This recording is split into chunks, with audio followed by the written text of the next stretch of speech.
电脑连续365天高负荷运行不关机会变成什么样呢？今天的视频就带大家看一下。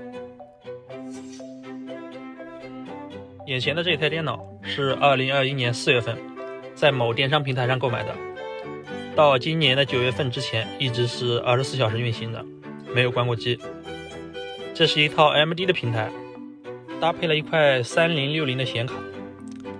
大家可以看一下这个 CPU 的风扇，这就是连续运行1年半的电脑的一个状况。还有固态硬盘、机箱风扇。咱们把显卡拿出来看一下，显卡上面也全是灰，不过还好这个机箱平时是盖牢的，显卡的状况要稍微好一点。清洗一下又是自用一手99新，到海鲜市场买的都是这种卡。这台电脑目前是可以正常开机的，咱们可以去看一下它硬盘的一个使用寿命究竟怎么样呢？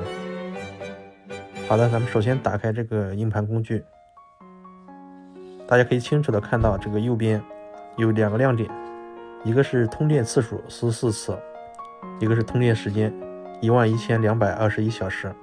可以用计算器算一下，用这个11221然后除以24，这大概能算出有连续运行了467天，再除以365，大概约等于1.28年啊，1年零3个月，怎么样？兄弟们，带着我的家当出发了。这是在杭州这几年攒下来的东西，内箱全是显卡，6块2060S，这里有3060还有80590，这里是电脑，这里面是主板，还有电源，